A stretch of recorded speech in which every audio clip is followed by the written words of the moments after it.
All India Rail presents Morning News.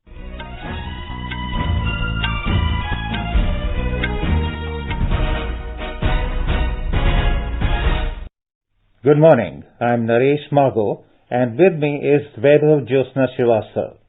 The headlines.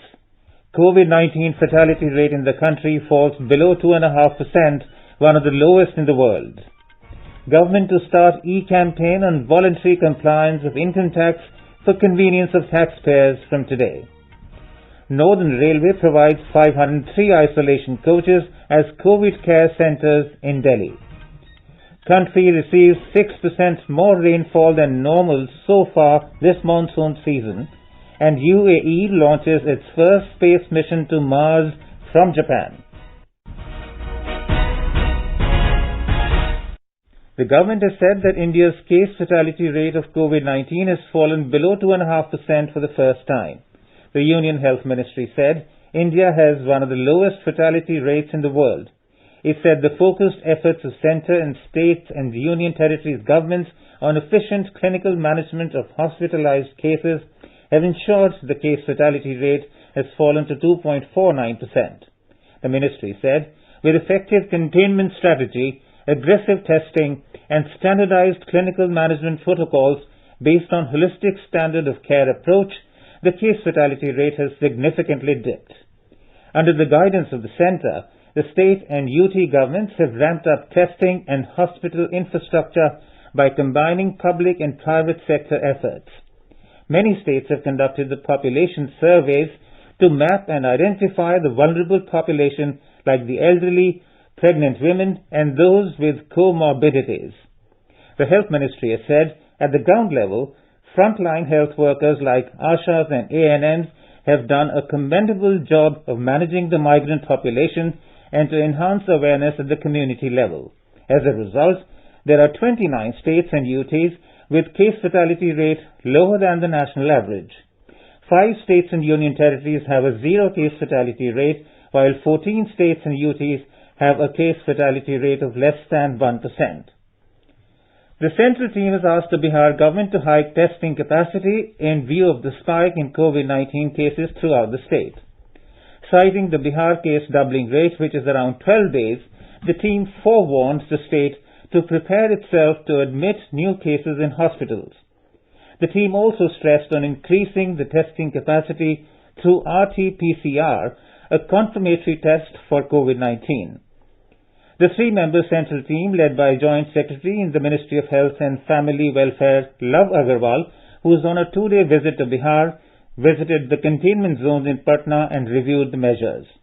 The team emphasized upon the containment of virus by contact tracing and testing of COVID. The central team will today hold a review meeting at Gaya and assess the prevailing situation. Union Minister of State for Health and Family Welfare Ashwini Kumar Choube said the central government will provide all possible help to Bihar and there will be no shortage of resources. Meanwhile, corona-positive cases in the state mounted to 26,379 with reporting of 1,412 fresh cases. 16,597 patients have been recovered so far. 9,602 patients are under treatment. 208 people have died due to corona so far. The recovery rate in Bihar has reached 63%. The Northern Railway has made available 503 isolation coaches equivalent to 8,048 beds as COVID care centres at 9 stations in Delhi. These stations include Anand Vihar Terminal, Shakur Basti, Sarai Rohilla, Safdarjung, Shahdra, Adarsh Nagar, Delhi Cant, Badli and Tughlakabad. The General Manager of Northern and North Central Railways, Rajiv Chaudhary, said all 9 stations have good infrastructure to maintain these coaches and proper approach roads for the movement of ambulances. He said a total of 171 patients had been admitted to Shakur Basti COVID Care Centre, out of which 72 have been discharged, while 99 are still under treatment there. Mr. Chaudhary said hygienic and good quality food is being served to patients at the isolation coaches. He said Northern Railway is committed to make all efforts to help fight COVID-19 on war footing. Uttar Pradesh government has decided to increase COVID beds immediately in Lucknow in the wake of the spike in corona infection. Chief Minister Yogi Adityanath has stressed for better coordination between Health and Medical Education Department and asked to connect all COVID-related services and activities to the Integrated Command and Control Center. State capital Lucknow is witnessing a surge in the cases of COVID infection.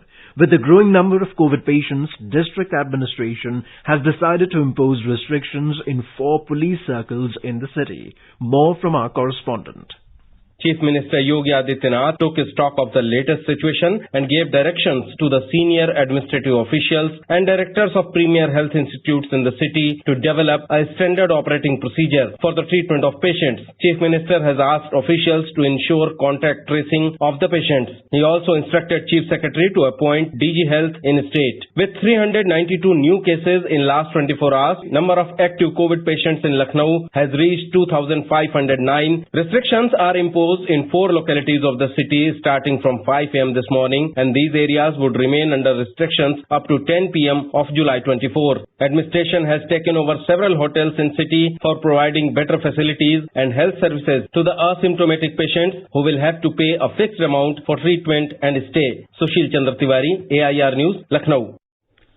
Telangana touched the 45,000 COVID case mark following 1,296 new confirmed coronavirus positive cases yesterday. With this, the state has reported a total of 45,076 COVID-19 cases so far. Recoveries rose to 72% and 1,831 patients were discharged yesterday. In Tamil Nadu, the total infections crossed 1,70,000 yesterday with the confirmation of 4,979 new cases. Prime Minister Narendra Modi called up State Chief Minister Edappadi Palaniswamy yesterday and inquired about the ground situation. A report. Prime Minister Narendra Modi's call to the State Chief Minister comes in the backdrop of a surge in new cases in the districts outside Chennai. The Chief Minister has claimed that maximum tests are being done in the state consistently. The new COVID-19 cases include 3 members of the State Legislative Assembly, taking the total infected MLAs to 16 so far. Meanwhile, the State Health Department has said funding would not be a hindrance for the treatment and the preventive activities against the pandemic in the state. Jai Singh, AIR News, Chennai. In Karnataka, 4,120 new COVID-19 positive cases were reported yesterday, taking the total tally to 63,772. 10 lakh people were tested yesterday in the state. The Karnataka government has given 50,000 rapid antigen testing kits to the Bruhat Bangalore Mahanagar Palike to identify the COVID-19 positive cases in the Bangalore city. A total number of 1,290 patients were recovered from various hospitals, and the total number of recovered patients has gone up to 23,065. Maharashtra reported 9,518 new cases and 258 deaths, taking the total number of cases to 3,10,455 and the death count to 11,854. As many as 3,906 people were discharged yesterday, taking the number of those discharged to 1,69,569. Mumbai has reported 1,046 fresh COVID-19 cases and 64 deaths. Meanwhile, in the wake of the complaints of inflated private hospital bills, State Health Minister Rajesh Tope has informed that auditors have been appointed to check these bills. He was addressing a meeting in Solapur while taking stock of the COVID-19 situation. More from our correspondent.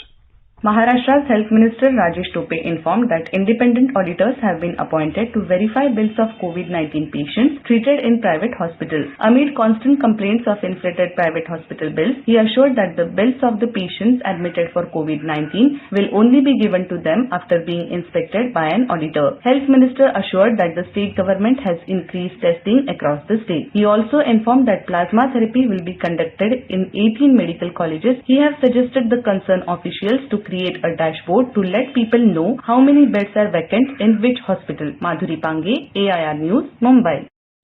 Gujarat has recorded 965 new cases in the past 24 hours. The total cases in the state detected so far has gone up to 48,441. Our correspondent reports that 20 patients lost their lives yesterday, taking the total deaths due to COVID-19 in the state up to 2,147.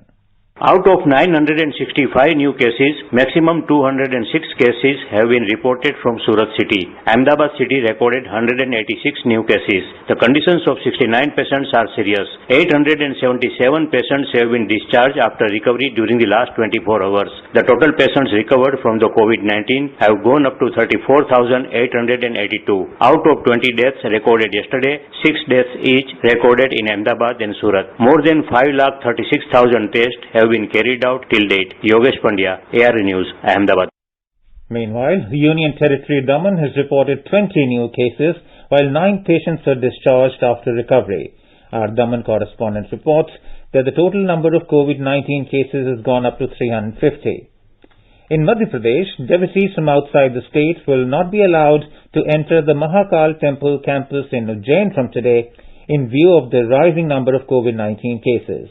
Mahakal Temple is one of the 12 Jyotirlingas of Lord Shiva, which attracts lakhs of devotees every year. A report. Mahakal Temple Administrator Sujan Singh Rawat informed that this decision has been taken by the management committee of the temple due to the fear of the widespread of the infection if devotees from outside the state are allowed. So far, 967 cases of COVID-19 have been reported in Ujjain. Nowadays, 8,000 devotees are being given entry inside the temple every day through the online booking system. Meanwhile, the COVID-19 case count in the state climbed to 22,600 with addition of 837 new cases in last 24 hours. The death toll has risen to 721. Sanjeev Sharma, AIA News, Bhopal. The Odisha government has decided to allow banks to operate with 50% staff capacity instead of 25% from today in order to avoid heavy rush of customers. 50% staff will be allowed in 4 heavy virus load districts of Ganjam, Khurda, Cuttack and Jajpur, along with Rourkela city, where a 14-day lockdown has been imposed from July 17th to July 31st. Special Relief Commissioner made this modification in the wake of the banking authorities pointing out their problems due to heavy rush of customers due to less manpower because of the lockdown. In our series Experts Speak on All India Radio, we bring you the views of the leading medical experts on COVID-19. Talking to AIR News, Dr. Amarchand Bajaj, Senior Consultant at the Sitaram Bhartiya Institute of Science and Research in New Delhi, highlighted the importance of hygiene and how to maintain it to contain the novel coronavirus. जब तक हमारे पास इनकी treatment vaccine या medicine के रूप में ना निकले तब तक हमें जो प्रिकॉशनरी मेजर्स है वो फॉलो करने हैं। जहाँ जरूरत ना हो उसमें घर से बिल्कुल बाहर ना निकले, कोशिश करें कम से कम बाहर निकलना है। और जबकि निकलना भी पड़ा घर से बाहर तो कोशिश करें कि जहाँ आप 2 लोग खड़े हैं करीब 2 मीटर दूर खड़े रहें, नहीं तो कम से कम 1 मीटर दूर खड़े रहें। Dr. Naresh Gupta of Lok Nayak Jayaprakash Narayan Hospital in Delhi said, in most of the cases, the COVID-19 infections are self-limiting and very few patients are required to take admission in the hospital. 80% में तो ऐसी भी तकलीफ नहीं करते हैं या इतनी हल्की करते हैं कि लोग घर पर ही ठीक हो जाते हैं। 10-15% में उनको अस्पताल जाके कुछ दवाई दी जाती है और वो सेटल हो जाते हैं। 5% या उससे कम वाले हैं जो कि दाखिल होना पड़ता है। The News Services Division of All India Radio, in its bilingual live phone-in program today, will bring you a special discussion program on COVID-19. Listeners can ask questions to the experts on toll-free telephone number 1-800-115767. You can also ask questions on telephone number 011-2331-4444 and post queries on our Twitter handle at AIR News Alerts by #AskAir. This can be heard tonight on FM Gold channel and additional frequencies from 9:30 p.m. onwards. This program will also be available on our website newsonair.com and on our YouTube channel News on AIR Official. You can also follow us on the News on AIR app for updates. You are listening to the morning news on All India Radio. A reminder of the headlines before we move on. COVID-19 fatality rate in the country falls below 2.5%, one of the lowest in the world. Government to start e-campaign on voluntary compliance of income tax for the convenience of taxpayers from today. The Northern Railway provides 503 isolation coaches as COVID care centres in Delhi. Country receives 6% more rainfall than normal so far this monsoon season. And UAE launches its first space mission to Mars from Japan. For quick news updates round the clock, follow us on our Twitter handle @AIR News Alerts. The Income Tax Department is all set to start an e-campaign on voluntary compliance of income tax for the convenience of the taxpayers from today. The 11-day campaign will focus on the assessees or taxpayers who are either non-filers or have discrepancies in their returns for the financial year 2018-19. The objective of the e-campaign is to facilitate taxpayers to online validate their tax and financial transaction information available with the IT department and promote voluntary compliance, especially for the assessees for 2018-19, so that they do not need to get into notice and scrutiny process. This e-campaign is being run for the benefit of the taxpayers. Under this e-campaign, the Income Tax Department will send email and SMS to identify taxpayers to verify their financial transactions-related information received by the IT department from various sources, such as Statement of Financial Transactions, Tax Deduction at Source, Tax Collection at Source, and Foreign Remittances. Data analysis has identified certain taxpayers with high-value transactions who have not filed returns for assessment year 2019-20. In addition to the non-filers, another set of return filers has also been identified, wherein the high-value transactions do not appear to be in line with their income tax return. Under the e-campaign, the taxpayers will be able to access details of their high-value transaction-related information on the designated portal. There would be no need to visit any income tax office, as the response has to be submitted online. The last date for filing as well as revising the income tax return for assessment year 2019-20 is the 31st of this month. The Lieutenant Governor of Puducherry, Ms. Kiran Bedi, will not deliver her customary address of the budget session in the Legislative Assembly this morning. The Lieutenant Governor has refused to address the House, saying Chief Minister V. Narayanasamy did not send her the annual financial statement and demand for grants meant to be presented in the House today. Dr. Bedi said she has informed the Chief Minister that he has not sent her the documents as required under the provisions of the Government of Union Territories Act 1963. In a letter to Mr. Narayanasamy, she asked him to give a new date for budget presentation. Lieutenant Governor said the Chief Minister also sent her the inaugural address late last evening. She said the budget is not approved as is mandated and therefore no point to address the House in such circumstances. Dr. Bedi said she has also informed Union Home Minister Amit Shah about the development. She said the Chief Minister's office has refused to accept her letter. Haryana Chief Minister Manohar Lal has said that the Farmers' Produce, Trade and Commerce Promotion and Facilitation Ordinance and the Farmers' Empowerment and Protection Agreement on Price Assurance and Farm Services Ordinance 2020 are in the interest of farmers. The ordinances were brought by the central government earlier this year to reform the agricultural sector. Speaking at a press conference in Chandigarh, Mr. Manohar Lal said these initiatives have given freedom to the farmers to sell their produce not only in the mandis but to traders, food processing units or anywhere else. He said this would enable them to get prices higher than the minimum support price for their produce. The ordinances allow farmers under the contract farming to enter into an eager agreement with any person, commission agent or bank for the sale of farm produce. Farmers would not be required to mortgage land for crop loans. The Chief Minister added that steps are being taken to realize Prime Minister Narendra Modi's vision of doubling the farmers' income by the year 2022. He said that the new initiatives also pave the way for diversification of crops, as farmers would opt for crops with higher prices in the open market. He further said that the Haryana government will deploy 17,000 volunteers in lauding progressive farmers, agricultural or horticultural scientists under the Kisan Mitra Yojana to advise farmers on effective utilization of land and assist in better financial management. Chief Minister appealed to the farmers to remain vigilant against people who are trying to mislead them on these ordinances for political reasons. Export Promotion Council for Handicrafts EPCH has conferred Ajay Shankar Memorial Award to J&K's Handicrafts and Handloom Department and 3 business firms for the contribution in the promotion of export of exotic handicraft products in the Union Territory. The awards were presented during a glittering valedictory function of the 49th IHGF Delhi Fair Virtual Edition yesterday. EPCH presented the awards to the Handicrafts and Handloom Department and the Craft Exporters in Best Virtual Booth category under J&K Pavilion during the fair. The winners in this category were Chinar Art for papier machine, Venu's Furniture for walnut wood furniture, and Ramzan and Sons for the Willow Wicker.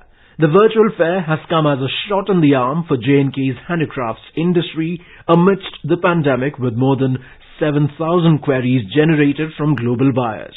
Kashmir's Handicrafts and Handloom Director Musarrat Islam thanked the EPCH for organizing the virtual fair to overcome the adverse impact on exports due to the COVID-19 pandemic. As many as 38 craft entrepreneurs and exporters from Jammu and Kashmir participated in the first of its kind virtual fair organized by EPCH, linking them directly to a large number of online buyers. In the EPCH fair, over 1,500 manufacturers and exporters participated in the digital mode and displayed more than 2,000 product expressions. Lightning and other rain-related incidents have claimed 21 lives in Bihar.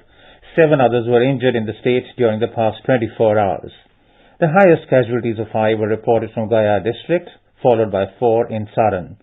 Remaining 12 persons died in 6 districts, including Patna, Jamui and Darbhanga. The injured are being treated at local hospitals. Most victims are those working in agricultural fields. Governor Phagu Chauhan and Chief Minister Nitish Kumar have expressed grief over the loss of lives. The Chief Minister has announced an ex gratia of 4 lakh rupees each to the next of kin of the deceased. He has also ordered free treatment to the injured. The weathermen have cautioned people to remain alert as more rain and lightning are expected during the next 24 hours in different parts of the state. People have been advised to remain indoors during the bad weather. The country has received 6% more rainfall than normal so far in this monsoon season, but precipitation in parts of North India remains deficient. India Meteorological Department said rainfall has been more than normal in the South Peninsula, Central India and East and Northeast India divisions, but the Northwest India division, which covers Jammu and Kashmir, Ladakh, Uttarakhand, Himachal Pradesh, Uttar Pradesh, Haryana, Punjab, Delhi and Rajasthan, has recorded a 19% deficiency. The IMD has predicted fairly widespread rainfall in northwest India during the next 3 days. Isolated extremely heavy downpour is also very likely over Assam and Meghalaya during the next 3 days and over Bihar during the next 24 hours.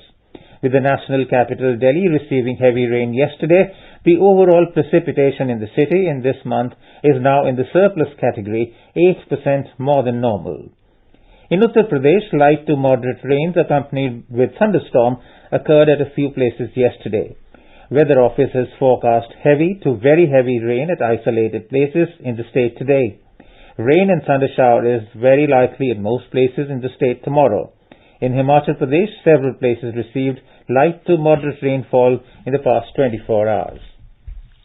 Now let us take a look at the weather forecast for today. The national capital Delhi is likely to experience thunderstorm with rain. The temperature is likely to hover between 26 and 35 degrees Celsius.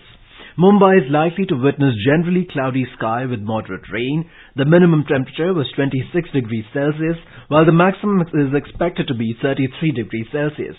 Chennai is expected to have a generally cloudy sky with light rain or drizzle. The temperature will hover between 26 and 30 degrees Celsius in the metropolis. Kolkata will witness a generally cloudy sky with 1 or 2 spells of rain or thunder showers. The minimum temperature was around 28 degrees Celsius, while the maximum will be 34.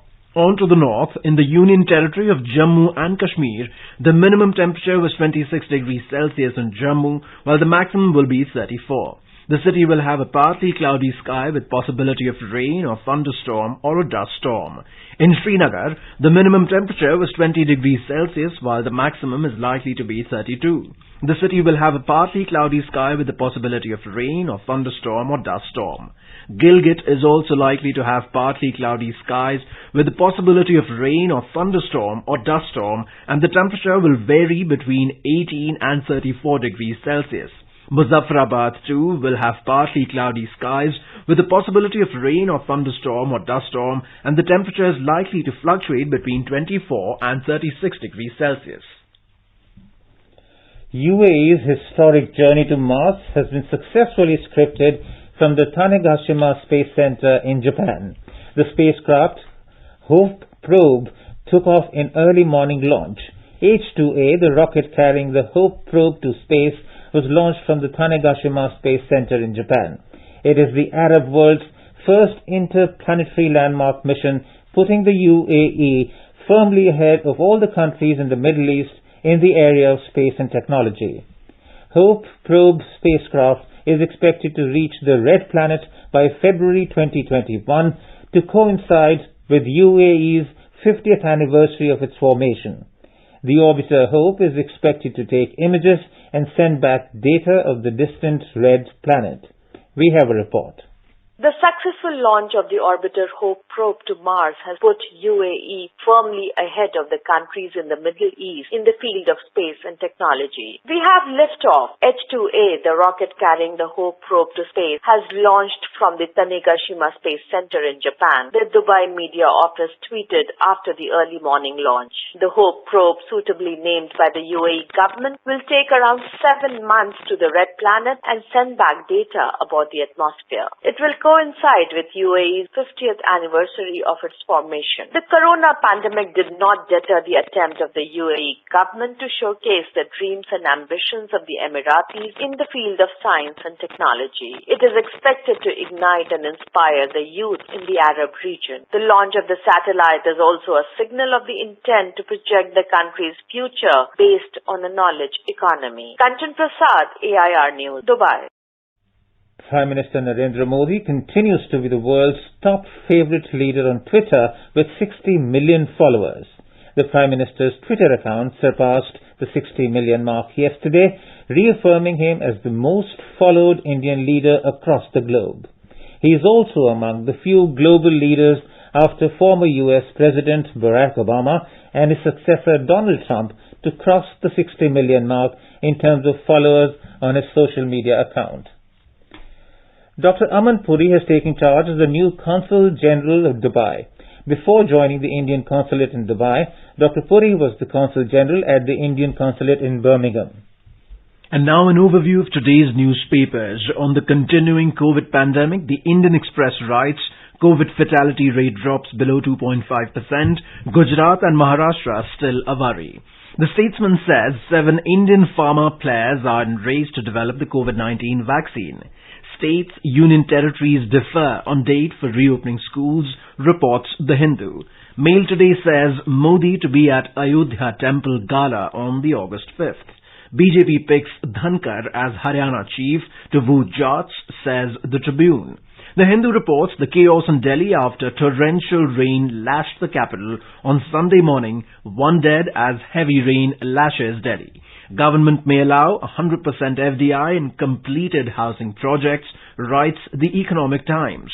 Private trains may start to run from 2023, reports The Asian Age. The Tribune quotes a former top American diplomat under the caption, "If elected, Biden will help India get UNSC permanent seat." And finally, under the headline, Flying Fit, immunity-boosting beverages take off at the airports. And now, before we end, the headlines once again. COVID-19 fatality rate in the country falls below 2.5%, one of the lowest in the world. Government to start e-campaign on voluntary compliance of income tax for convenience of taxpayers from today. Northern Railway provides 503 isolation coaches as COVID care centers in Delhi. Country receives 6% more rainfall than normal so far this monsoon season.